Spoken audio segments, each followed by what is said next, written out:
Hello दोस्तों, स्वागत है आप सभी का पीसीएस हिंदी में। और आज हमारा टॉपिक है वैदिक काल। आज काफ़ी टाइम बाद हमारा लेक्चर आया हुआ है, लेकिन इसका रीज़न ये था कि हम एक नए तरीके पे काम कर रहे हैं, जो एमसीक्यू के थ्रू प्रिपरेशन पूरा। हालांकि ये एमसीक्यू कैसे होगा, पहले मैं अभी ये सोच रहा था कि पहले हम इस टॉपिक को एक बार देख लेते हैं, उसके बाद मैं इसके एमसीक्यूज आपको दिखाऊंगा। फिर एमसीक्यूज देखने के बाद आपको ये चीज़ लगी कि हमने कितना पढ़ा है, फिर उस पे और हम कितने क्वेश्चन कर पा रहे हैं। ठीक है, यही सीरीज हमारी। फिर मैं उसको उलट के पहले एमसीक्यूज हम देखेंगे, उसको करने की कोशिश करेंगे, फिर उसके बाद हम पूरा डिटेल में टॉपिक को देखेंगे। इससे क्या होगा कि जब आप कभी भी आप टेस्ट सीरीज दे रहे हैं तो एक चीज आपको देखना कि जब आप पहले क्वेश्चन को पढ़ लो, क्वेश्चन को पढ़ने के बाद उसके एक बार ऑप्शन देखने के बाद फिर जब आप नोट्स उठाओगे ना, तो आपको वो चीज़ें बहुत जल्दी रिकॉल हो जाएगी। तो इसी कॉन्सेप्ट पे हम आगे चलेंगे। बहरहाल एमसीक्यू तैयार हैं, बस एक बार इस टॉपिक को हम पहले पढ़ लेते हैं, फिर एमसीक्यू पे ही वर्क करेंगे। इसके साथ साथ मैं पीवाईक्यू की एक सीरीज लेके आऊँगा, जिसमें जितने भी हमारे अभी तक के पीवाईक्यू हैं, चाहे हिस्ट्री, ज्योग्राफी, पॉलिटी, यानी ऑल सब्जेक्ट के जो पीवाईक्यू आए हुए हैं उसको भी हम एक जगह कवर करेंगे। तो हम स्टार्ट करेंगे हिस्ट्री से, एक ज्योग्राफी और हिस्ट्री मिक्स करके स्टार्ट करेंगे। तो एक साथ लेके आएंगे और एक साथ इन क्वेश्चनों को हल करने की कोशिश करेंगे। डेली हमारा 50 क्वेश्चन का एमसीक्यू रहेगा। कोशिश यही करेंगे 50 क्वेश्चन डेली करें, एक हैबिट बन जाएगी। आपको पेपर में टाइम मैनेजमेंट का थोड़ा आइडिया लग जाएगा और आपको कॉन्सेप्ट भी सारे तैयार हो जाएंगे। तो चलिए स्टार्ट करते हैं अभी हम इस टॉपिक को। ठीक है, तो आई होप आप लोगों को ये चीज़ें समझ में आ गई होंगी। तो चलिए देखते हैं। सबसे पहले वैदिक काल, जब सिंधु घाटी सभ्यता का अंत होता है, एक नई सभ्यता विकसित होती है, जिसको हमने वैदिक सभ्यता कहा है। ठीक है, अलग अलग विद्वानों ने अलग अलग मत दिया है इसके बारे में कि वैदिक सभ्यता का विकास या जो वैदिक सभ्यता के विकास के लिए उत्तरदायी थे, यानी आर्य के बारे में अलग अलग विद्वानों ने अलग अलग मत दिए हैं कि इनका जो स्थान था वो कहाँ कहाँ था। तो चलिए देखते हैं स्टार्टिंग से।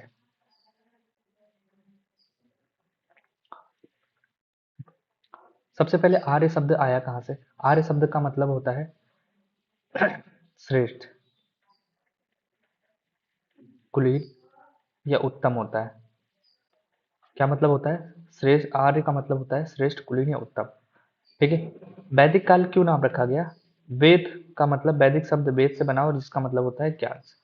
ठीक है, तो इस समय ज्ञान का प्रचार प्रसार हुआ, तो इसीलिए इसे वैदिक काल कहा गया। क्यों? क्योंकि यहाँ पे वेदों की रचना हुई।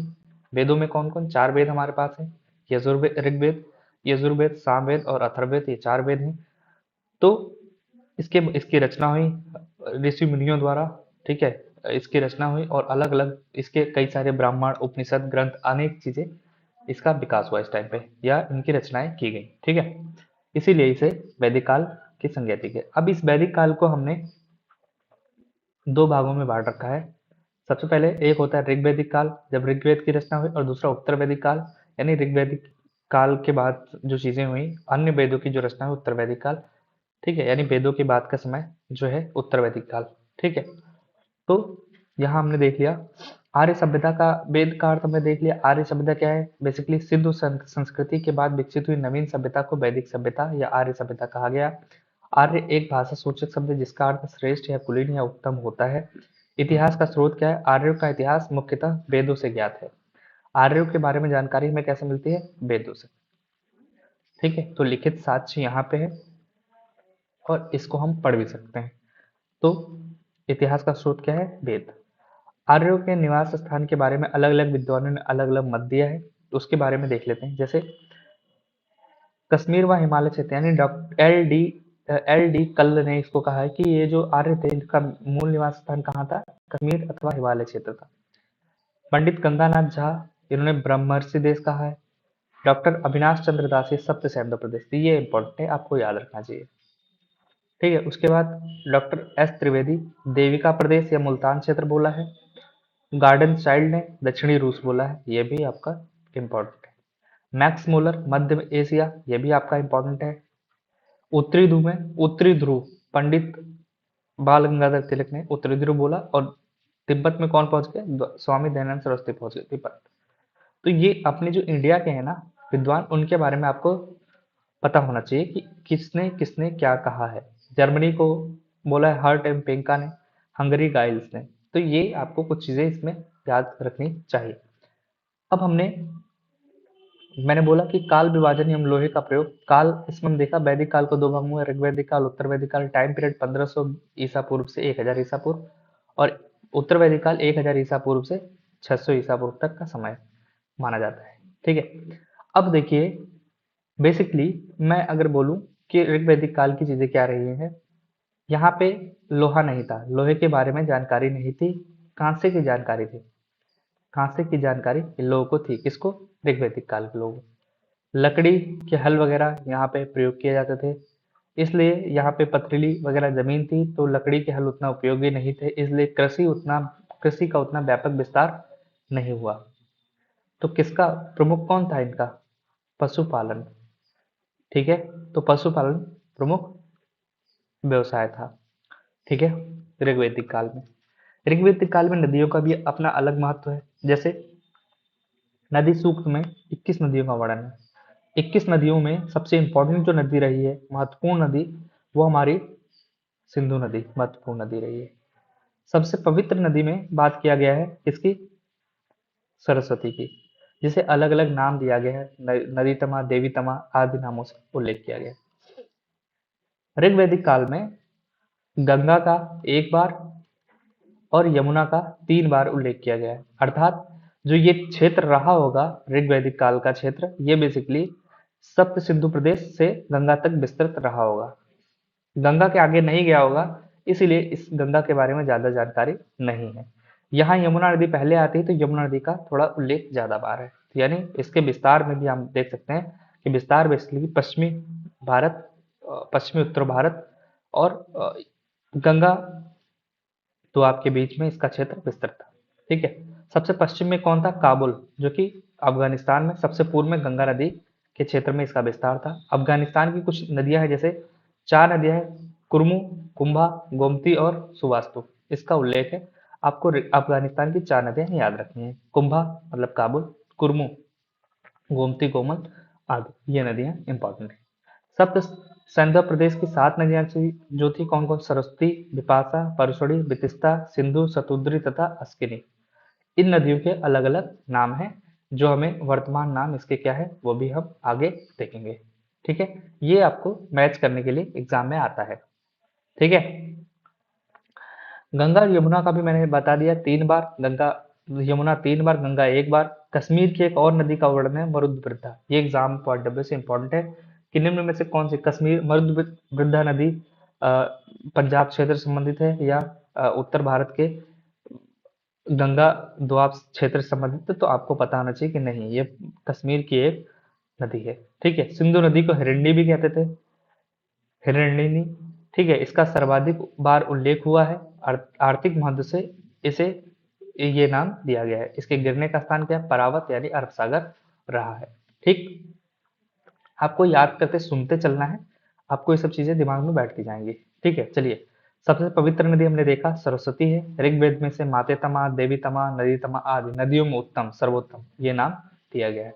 अब कुछ जैसे ऋग्वैदिक कालीन जो नदियां उनके प्राचीन और आधुनिक नाम से मैचिंग के लिए क्वेश्चन बनते हैं। लास्ट पीसीएस और आरओ में इसके क्वेश्चन बने हुए हैं, तो आपको तो याद रखना है। जैसे परसोनी को रावी नदी, इस बार यूपीएससी के भी एग्जाम में ये क्वेश्चन आया हुआ है। शतुद्री मतलब इससे क्वेश्चन आए हुए हैं।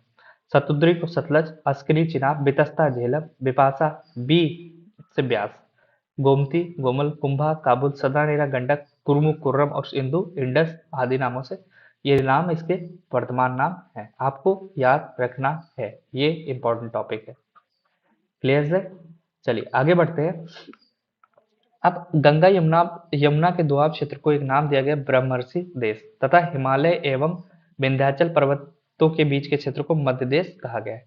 ठीक है, जैसे ये हमारा प्यारा भारत है, जैसे ये हम अगर मैप बनाए, ठीक है,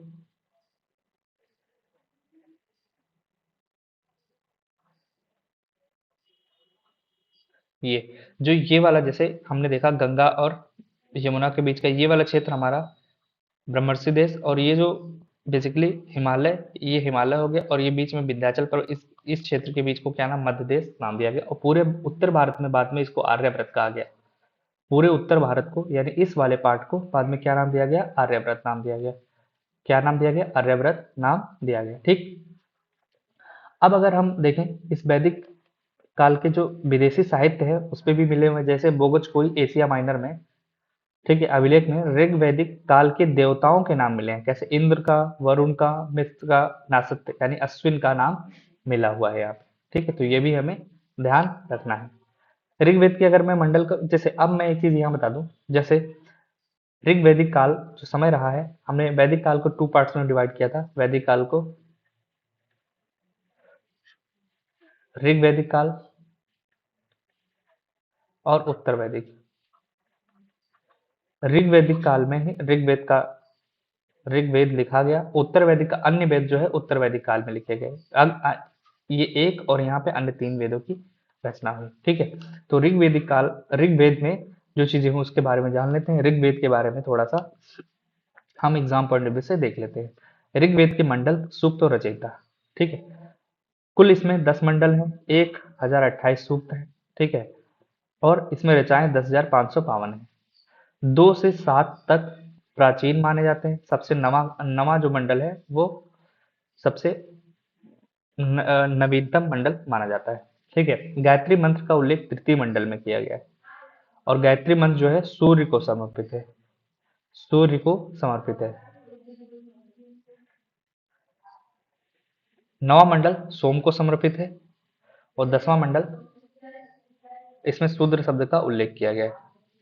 10वां मंडल में शूद्र शब्द का प्रयोग किया गया है, जहां चारों वर्णों की उत्पत्ति आदि पुरुष के अंगों से बताई गई है। आदि पुरुष के अंगों से उत्पत्ति बताई गई है, जहां चारों वर्णों की, जैसे आदि पुरुष के सिर से हुआ है ब्राह्मण की उत्पत्ति, भुजाओं से क्षत्रिय, जंघा से वैश्य और पैरों से शूद्र की उत्पत्ति बताई गई है। ठीक है, तो ये आपको पता होना चाहिए। जैसे ये, ठीक, पतंजलि के अनुसार ऋग्वेद की 21 शाखाएं हैं। ठीक है, इसमें ऐतरेय और कौत्सिकी इसके 2 प्रमुख ब्राह्मण हैं। पतंजलि ने क्या बोला है कि ऋग्वेद की कितनी शाखाएं, 21, और ऐतरेय और कौत्सिकी इसके प्रमुख 2 ब्राह्मण ग्रंथ हैं। ठीक, अब मैं एक बार सारे ब्राह्मण ग्रंथ एक जगह दिखा देता हूँ, एक बार आपको थोड़ा सा आइडिया लग जाएगा। ठीक, जैसे ये देखिए, ऋग्वेद के 2 ब्राह्मण ग्रंथ हैं, ऐतरेय और कौत्सिकी। इसके आरण्यक भी यही है, ऐतरेय और कौत्सिकी, और ऐतरेय कौशितकी इसके उपनिषद हैं। ठीक, ये आपको पता होना चाहिए। इसके बाद सामवेद के 2 ब्राह्मण ग्रंथ, एक तांडय और जैमिनी, और इसके आरण्यक कौन से हैं, जैमिनी और छांदोग्यारण्यक, और इसके भी जैमिनी और छांदो इसके उपनिषद हैं। यजुर्वेद के तैत्तिरीय और शतपथ इसके ब्राह्मण हैं, तैत्तिरीय और शतपथ इसके आरण्यक भी हैं, और बृहदारण्यक और कठोपनिषद इसके उपनिषद है। कठोपनिषद में यम नचिकेता संवाद यहाँ पे है, और मुंडकोपनिषद से हमारा क्या है, जो भारत, ठीक है, सत्यमेव जयते शब्द यहाँ से लिया गया मुंडकोपनिषद से, तो आपको पता होना चाहिए। अथर्ववेद का एक ही ब्राह्मण ग्रंथ है, गोपथ है, और इसके आरण्यक का उल्लेख नहीं है। तो ये चीजें आपको याद होनी चाहिए, ये पता होना चाहिए हमें। चलिए, तो हम आगे देख लेते हैं पहले। अब हम अन्य वेदों के बारे में जानते हैं। अन्य वेदों के बारे में सबसे पहले देखेंगे सामवेद, यजुर्वेद, अथर्ववेद के बारे में। ये हमारा 3 अन्य वेद है जिनकी रचना उत्तर वैदिक काल में हुआ है। टाइम पीरियड क्या रहा है, 1000 ईसा पूर्व से 500 ईसा पूर्व इसका अन्य टाइम पीरियड रहा है। ठीक है, यजुर्वेद एक ऐसा एकमात्र ग्रंथ है, वेद है, जिसकी जो रचना है गद्य और पद्य दोनों भाषाओं में हुई है। इसमें क्या है, यजुर्वेद में बेसिकली यज्ञों के नियम और कर्मकांडों के बारे में बताया गया है। इसके 2 भाग हैं। शुक्ल यजुर्वेद केवल पद्य में, याद रखना, इसे वाजस्नेही संहिता भी कहते हैं। वाजस्नेही संहिता किसे कहते हैं, शुक्ल यजुर्वेद को। वाजस्नेही संहिता किसे कहते हैं, शुक्ल यजुर्वेद को वाजस्नेही स्नेही संहिता भी कहा जाता है। और कृष्ण यजुर्वेद गद्य और पद्य दोनों में, तो आपको याद रखना है, शुक्ल केवल पद्य में है, कृष्ण के दोनों में, गद्य और पद्य दोनों में। एकमात्र वेद जिसको गद्य और पद्य दोनों में रचना की गई है वो है यजुर्वेद। ठीक है, इसका अंतिम भाग जो है ना, इसका अंतिम भाग किसका? यजुर्वेद का ईशोपनिषद, जो आध्यात्मिक अनुष्ठान से संबंधित है। ईशोपनिषद किससे संबंधित है? यजुर्वेद से। शतपथ ब्राह्मण, जो इसका एक ब्राह्मण है, मैंने भी दिखाया था। शतपथ ब्राह्मण यजुर्वेद का सबसे महत्वपूर्ण और ब्राह्मण एक ग्रंथ है। इसमें पुनर्जन्म का सिद्धांत और जल प्लावन के बारे में, यानी बाढ़ के बारे में, प्लावन कथा का वर्णन किया गया है। आपको पता होना चाहिए। ठीक है। सामवेद संगीत, जो भी संगीत आया है यहीं से आया है। सारे गामा पा, जो स्वरों की रचना हुई है, यहीं से आया हुआ है। साम का शाब्दिक अर्थ ही क्या होता है? गान होता है। इसके मंत्रों को गाने वालों को क्या कहते हैं? पुरोहित को उद्गाता कहते हैं। और ऐसे ही हमने एक चीज देखा है, जो ऋग्वेद का गाने वाला उसको होत्र कहा जाता है। समझ में आया? इसमें कुल 1875 रचनाएं हैं, अधिकांश ऋग्वेद से ली गई हैं। तो आपको ये भी पता होना चाहिए कि सामवेद की अधिकांश रचनाएं कहाँ संबंधित हैं? ऋग्वेद से। ठीक है। अब इतना ही, इतने जानो बहुत है। जब हम एमसीक्यू करेंगे या पीवाईक्यू देखेंगे तो आपको आइडिया लगेगा कि हमें कितनी और कहाँ से क्या क्या चीजें पढ़नी है। इतिहास अथाह है, हमें उतना ही पढ़ना है जितना हम एग्जाम पॉइंट ऑफ व्यू तक, एग्जाम तक ले जा सके। एग्जाम हॉल में हमारे लिए सबसे ज्यादा इंपॉर्टेंट है कि हम कितना पढ़ें और कहाँ से ले जा सकें। हमें वहां याद आना चाहिए, याद आए, हमें उतना पढ़ना है। ठीक। कहानी की तरह सुनते रहिए, आपको सब समझ में आए। उसके बाद अथर्ववेद की बात करें। अथर्ववेद में 20 अध्याय, 731 सूक्त और 5967 मंत्र हैं। इसके पढ़ने वाले को, जो इसका पुरोहित होता है, जो इसका पाठ करता है, उसको ब्रह्मा कहा गया है। ठीक है, याद होना चाहिए। सामवेद का क्या है? उद्गाता है। इसमें मगध तथा अंग महाजनपदों के दूरस्थ प्रदेश की संज्ञा दी गई है। ठीक है। अंग तथा मगध के बारे में किस वेद में है वर्णन? अथर्ववेद में बताया गया। सभा और समिति को प्रजापति की दो पुत्रियां कहा गया, किसमें? अथर्ववेद में। सभा और समिति हैं क्या? बेसिकली राजा को सलाह देने की एक संस्था है, यानी एक हिसाब से बोल सकते हैं राजा को कंट्रोल करती है। ठीक। तो संस्था है। एकमात्र इसका ब्राह्मण ग्रंथ है गोपद ब्राह्मण। गोपद ब्राह्मण ग्रंथ किसका है? अथर्ववेद का है गोपद। और शतपथ किसका है? शतपथ किसका है? यजुर्वेद का। याद रखिएगा, इसमें कंफ्यूजन क्रिएट होगी। यजुर्वेद और अथर्ववेद में कंफ्यूजन होगी। अथर्ववेद गोपद ब्राह्मण संबंधित है और यजुर्वेद शतपथ ब्राह्मण। ठीक। चलिए, तो आप आगे बढ़ते हैं। कुछ अन्य बातें हैं जो इंपॉर्टेंट हैं। उपनिषद का अर्थ क्या होता है? शिष्य द्वारा ज्ञान प्राप्ति हेतु गुरु के समीप बैठना उपनिषद का मतलब है। इसे वेदों का अंत कहा गया है, वेदांत भी कहते हैं। कठोपनिषद, अब मैंने उपनिषद के बारे में थोड़ा बता दिया है। कठोपनिषद किसका है? अभी हमने देखा किसका है कठोपनिषद। कठोपनिषद आपको पता होना चाहिए कठोपनिषद किसका है। ये देखिए, यजुर्वेद के दो बृहदारण्यक और कठोपनिषद, ये दोनों किसके उपनिषद है? यजुर्वेद के। ठीक है। छांदोग्य और जैमिनी किसके उपनिषद है? सामवेद के। ठीक है। अथर्ववेद के मुंडकोपनिषद और मांडुक्य उपनिषद किसका है? अथर्ववेद का। तो आपको हमने क्या पढ़ा यहाँ पे कि कठोपनिषद में यम नचिकेता संवाद है, मैंने वहां पे भी आपको बताया किसका है। ठीक। चलिए, बृहदारण्यक उपनिषद, ये इसमें याज्ञवल्क्य और गार्गी का प्रसिद्ध दार्शनिक संवाद मिलता है। तो आपको पता होना चाहिए कि कठोपनिषद और कठोपनिषद और बृहदारण्यक उपनिषद, ये दोनों किससे संबंधित है? यजुर्वेद से। ठीक है। इसके एक में आपका गार्गी से संबंधित है। ठीक है। और इसमें यम नचिकेता संवाद है। कहाँ पे है? यजुर्वेद से संबंधित है। याद हो गया? ठीक है। इसको बार बार याद रखेंगे तो देखेंगे तो आपको याद रहेगा, क्योंकि कंफ्यूजन क्रिएट होते हैं इसमें। कठोपनिषद यम नचिकेता और बृहदारण्यक उपनिषद याज्ञवल्क्य और गार्गी का प्रसिद्ध दार्शनिक संवाद मिलता है। ठीक है। दोनों किससे संबंधित है? यजुर्वेद से। यजुर्वेद से संबंधित है। संतपेय जयते सत्यमेव जयते मुंडकोपनिषद किसका किसका है? मुंडको अथर्ववेद का। हमें पता होना चाहिए। तीन हमें पता हो गया, दोनों यजुर्वेद और अथर्ववेद। क्लियर है? 10 राग युद्ध, बेसिकली जो 10 राग युद्ध हुआ था, बैटल ऑफ 10 किंग्स, ये 10 राग युद्ध ऋग्वेद के 7वें मंडल में है। 9वां मंडल सोम से समर्पित है। तीसरा मंडल गायत्री मंत्र है।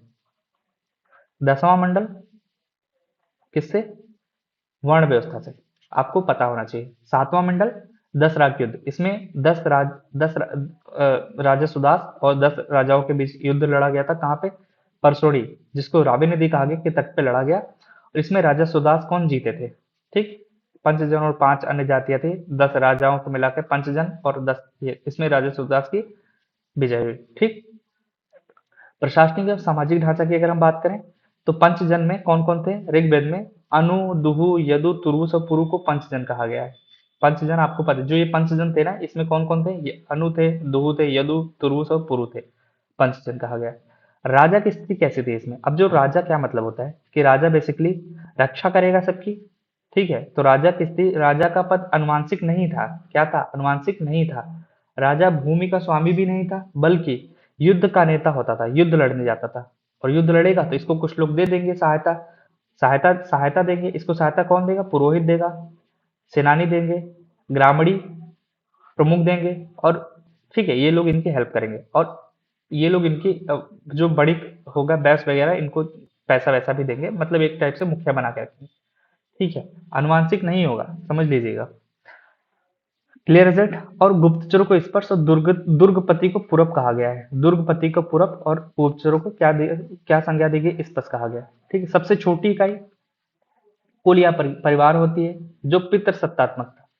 पितृसत्तात्मक वर्ण व्यवस्था हमने देख लिया। पुरुष सूक्त में 10वां मंडल, पुरुष सूक्त में सर्वप्रथम चारों वर्णों ब्राह्मण, क्षत्रिय, वैश्य, शूद्र की उत्पत्ति का उल्लेख मिलता है। गोत्र शब्द क्या है? गोत्र शब्द मूल अर्थ गोष्ठ, वह स्थान जहाँ समूचे कुल का गोधन पाला जाता है। गोधन मतलब गाय से, गोधन गाय वाला धन। क्लियर है? जो बाद में एक मूल पुरुष के वंशजों के अर्थ में रूढ़ हो गया। ठीक है, क्लियर है? ठीक। तो ऐसे देखा जाता, मतलब गायों की संख्या से भी इसको डिनोट कर सकते हैं, गायों की संख्या। ठीक है, अब हम देखेंगे जो ऋग्वैदिक राजनीतिक एवं धार्मिक जीवन कैसा था इनका। कबीलाई शासन था। ऋग्वैदिक लोग कबीलों में विभाजित थे। कबीले का राजा गोप कहलाता था, और ये अनुवांशिक नहीं थे, याद रखिएगा। इसकी हेल्प के लिए पुरोहित, सेनानी, ग्रामणी वगैरह होते थे, हमने भी देखा।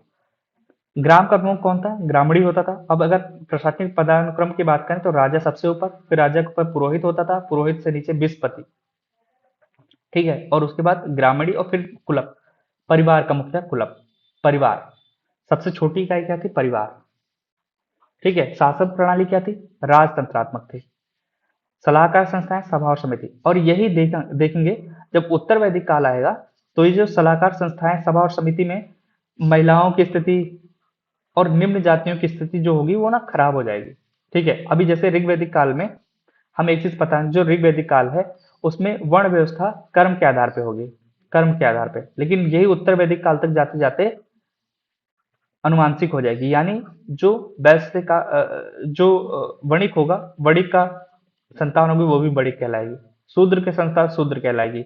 ब्राह्मण की संतान ब्राह्मण कहलाएगी। क्षत्रिय की संतान क्षत्रिय कहलाएगी। ये उत्तर वैदिक काल तक ये चीज वंशानुगत हो जाएगी। ठीक है, कर्म पे आधार पे नहीं, जाति के आधार पे लोग बढ़ जाएंगे। ठीक। महिलाओं की स्थिति अगर मैं बात करूं, अमाजु वे कन्याएं जो जीवन भर रहकर विद्या अध्ययन करती हैं, अमाजु कहलाते हैं।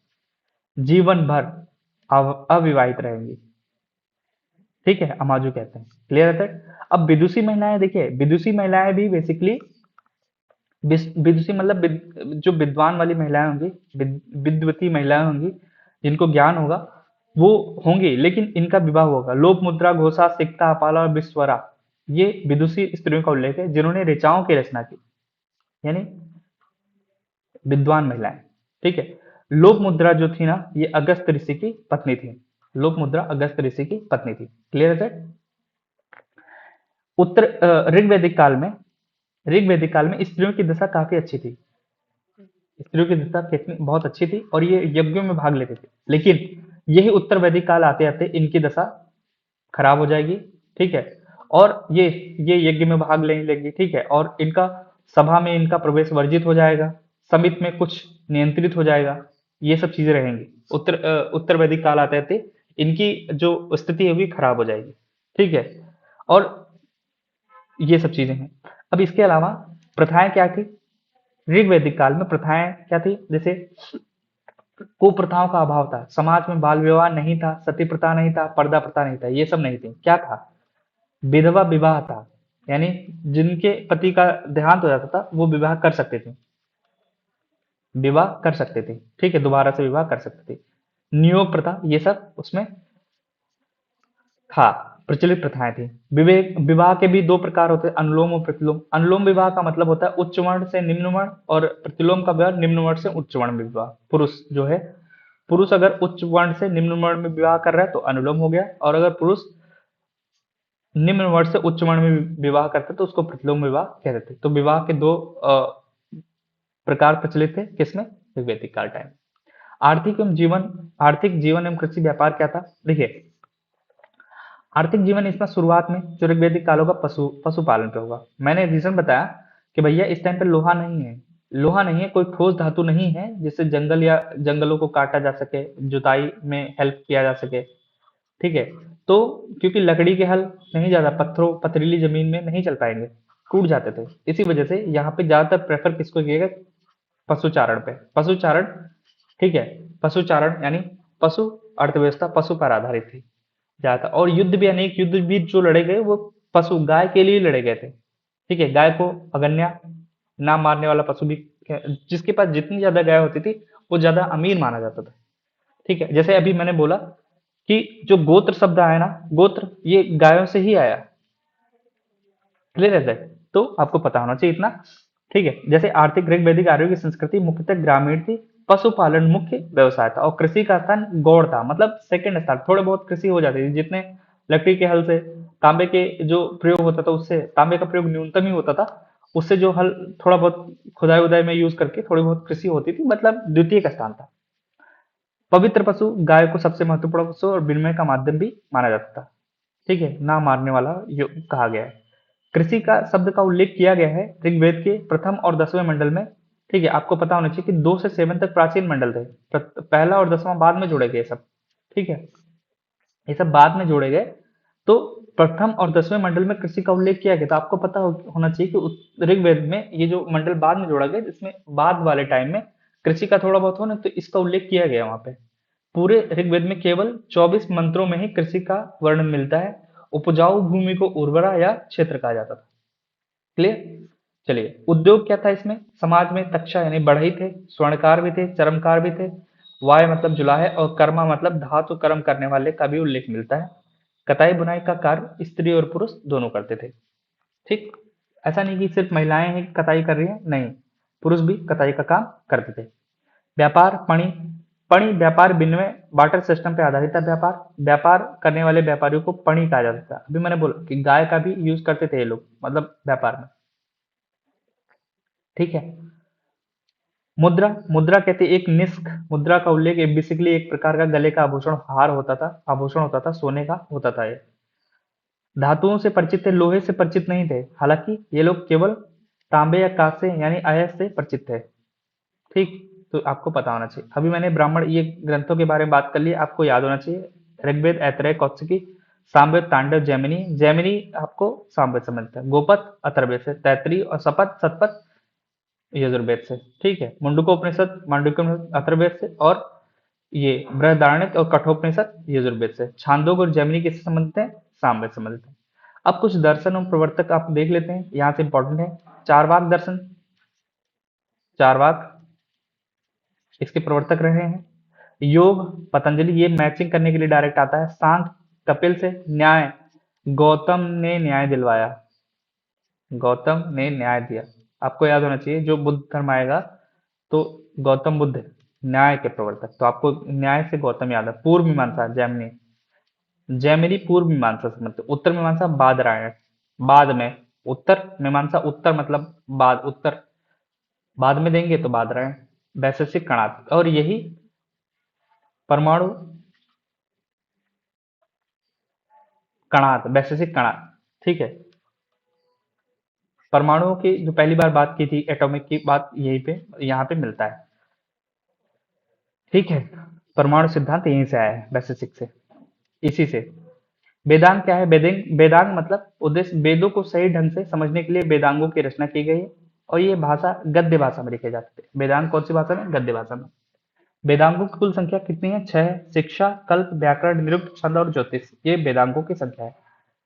विवाह के 8 प्रकार, उस टाइम पे विवाह के 8 प्रकार, ब्रह्म विवाह, देव विवाह, हर्ष विवाह, पढ़ लीजिएगा। ब्रह्म विवाह मतलब कन्या के वयस्क होने पर उसके माता पिता वर खोज कर यज्ञ विवाह कर रहे हैं, दैव विवाह मतलब जो यज्ञ करने आया उसी को अपनी स्त्री दे दी, सॉरी अपनी कन्या दे दी, तो दैव विवाह हो गया। आर्ष विवाह कन्या के पिता द्वारा यज्ञ कार्य हेतु एक गाय के बदले में अपनी कन्या का विवाह, आर्ष विवाह हो गया। ठीक है। प्रजापत्य विवाह, वर स्वयं कन्या के पिता से कन्या मांगकर विवाह करता था। यार सामने से वर ने कन्या की मांग की, कौन हो गया? प्रजापत्य विवाह। असुर विवाह मतलब कन्या के पिता द्वारा धन के बदले में कन्या का विक्रय किया गया। ठीक है, जबरदस्ती। गांधर्व विवाह प्रेम विवाह एक प्रकार का। 50 मतलब विक्षिप्त कन्या के साथ सहवास करके विवाह करना। राक्षस विवाह बलपूर्वक कन्या को छीनकर विवाह करना। तो ये सब चीजें आपको पता होनी चाहिए। अब कुछ शब्दावली हैं जो हमें याद करने वाली चीजें हैं। जैसे नीवी क्या होता है ना, एक प्रकार का कमर के नीचे पहने जाने वाला वस्त्र है नीवी। वासस क्या है? कमर के ऊपर। वासस जैसे अगर मैं बताऊं,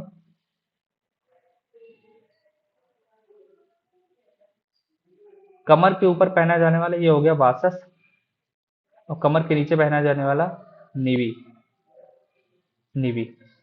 तक्षा बढ़ई कारपेंटर। कर्मा धातु कर्म कार्य करने वाले को।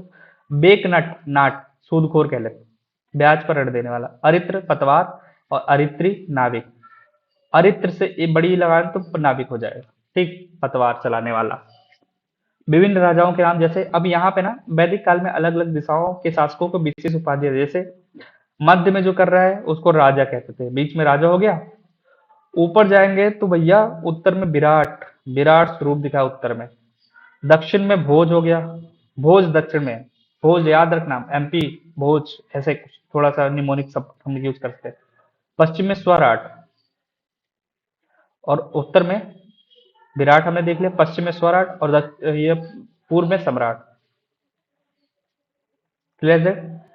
तो ये वैदिक काल के प्रमुख शब्दावली ये भी आप देख लेंगे, ये हम पढ़ चुके हैं ऑलरेडी।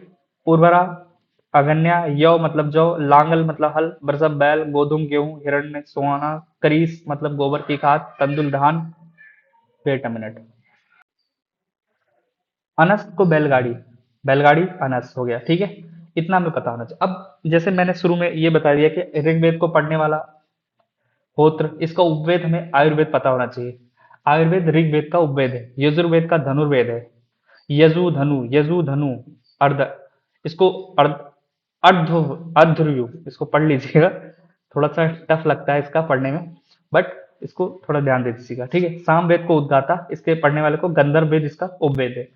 अथर्ववेद सिलवेद या ब्रह्मा, इसका उपवेद है सिलवेद, अथर्ववेद का ब्रह्मा, इसको पढ़ने वाले को। ऑलरेडी हम इस पर डिस्कस कर चुके थे, उद्गाता ये हमने शायद डिस्कस नहीं किया था, ये जरूरत ये भी डिस्कस हो गया। ठीक है, खतरनाक सी स्पेलिंग है, मतलब थोड़ा सा पढ़ने में अटपटा सा लगता है, बट आपको याद होना चाहिए। ठीक है, नहीं याद होगा, नहीं बोल पाओगे तो आप इसको देख के कर सकते हैं। अर्धयु। ठीक है, मैं तो अर्धायु करके याद करता था इसको। ठीक है, तो ऐसे ही याद होना चाहिए आपको। रचना देखिए, अब ऐसे ऋग्वेद की रचना ऋग्वेदिक काल में थी। शेष मतलब ऋग्वेदिक शेष तीनों वेदिक उत्तरवेदी हम बात कर चुके। वेद त्रयी क्या है? ऋग्वेद यजुर्वेद सामवेद को मिला के वेद त्रयी कहेंगे। और संहिता मतलब चारों वेदों को सम्मिलित रूप से क्या कहेंगे? संहिता कहेंगे। ठीक है, तो आपको पता होना चाहिए। वेद त्रयी में अथर्ववेद शामिल नहीं है। अथर्ववेद में जादू टोन है, इसको अलग कर दिया, जाओ भैया तुम अलग करो, तो अथर्ववेद नहीं है। वेद त्रयी में 3 वेद है अथर्ववेद को छोड़ के, क्योंकि इसमें जादू टोना है, मैं याद करने के लिए बोल रहा हूँ।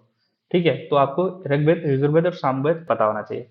ऋग्वैदिक वैदिक देवताओं के वर्गीकरण अगर हम बात करेंगे तो यास्क के निरुक्त के अनुसार देवताओं की संख्या 33 बताई गई, जिन्हें 3 श्रेणियों में। सबसे पहले पृथ्वी, तो पृथ्वी भी तो कौन रहेगा? देखिए, सबसे पहले पृथ्वी खुद ही एक देवता है, पृथ्वी देवता।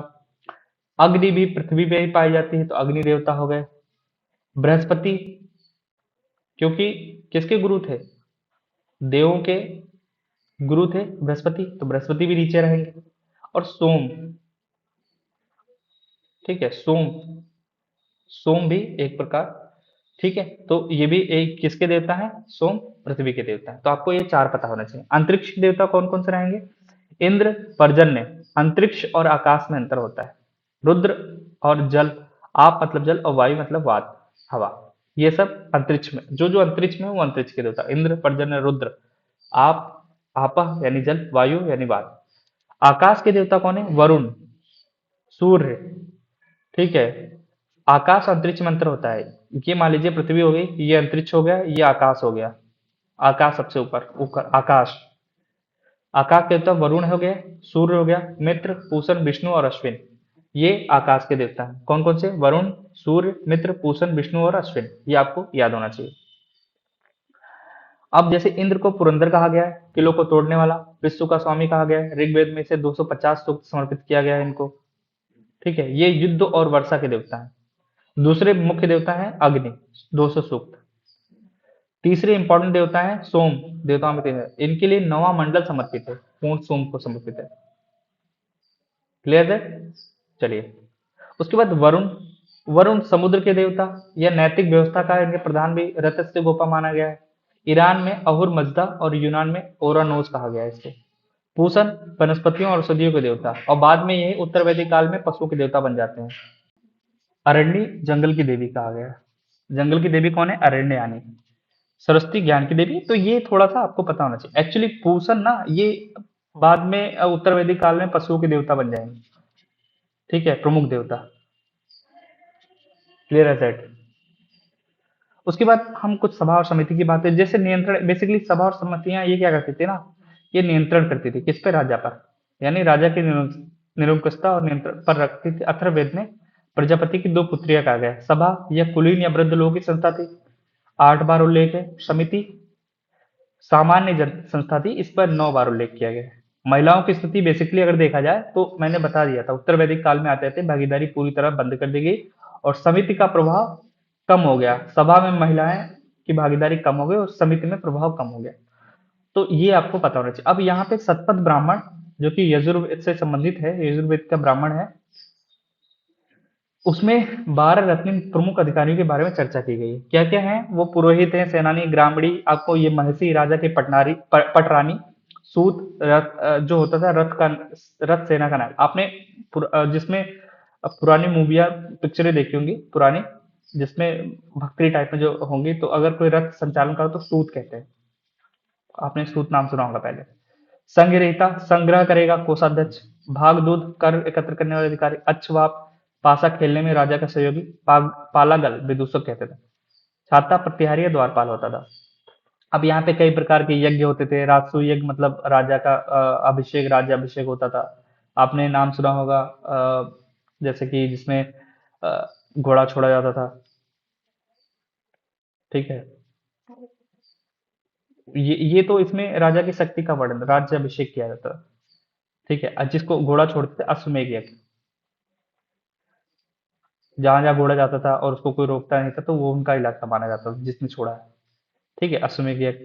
महिलाओं की स्थिति में गिरावट आई। ऐतरेय ब्राह्मण में कन्या को कृपण कहा गया। ऐतरेय ब्राह्मण आपको पता है किसका है? किसका है?